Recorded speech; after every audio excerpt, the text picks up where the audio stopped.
While flying, the captain discovered something terrible. Birds.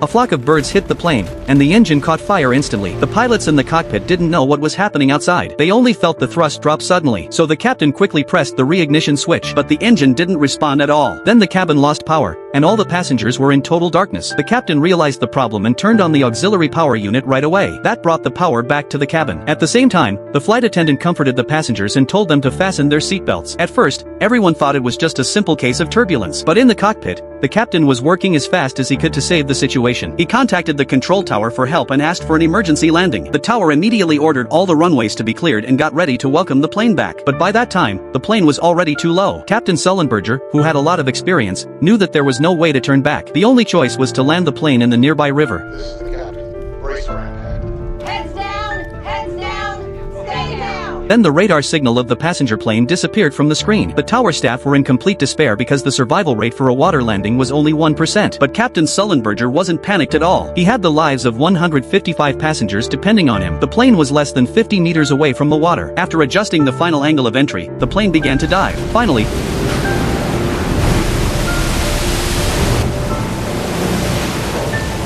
the plane landed smoothly on the Hudson River. But the danger wasn't over yet. The river water rushed into the cabin right away. The captain told everyone to unfasten their seatbelts, put on their life jackets, and then he opened the emergency exit. The passengers evacuated outside in an orderly manner and stood on the wings waiting for rescue. Some chose to jump into the water and try to swim to the other side of the river. At the same time, water rescue agencies also arrived at the scene one after another. The special police and helicopters jumped into the water and rescued that passenger. After making sure that there were no people left in the cabin, the captain took the accident records and evacuated with the other staff. The rescued passengers were not complaining or losing control of their emotions. They were just overjoyed to be alive. But Captain Sullenberger couldn't smile at all. He couldn't relax until he got the list of survivors. The scene was in chaos, and it was impossible to count the number of people. Sullenberger had to go to the hospital for a checkup first. Just at that moment, the Union president brought good news. Everyone had survived. The captain had saved 155 families. It was the first successful water landing in the United States. Sullenberger made history and became a hero reported by the media. Even taxi drivers were proud to have him as a passenger. But not everyone thought so. The National Transportation Safety Board invited the captain to a discussion,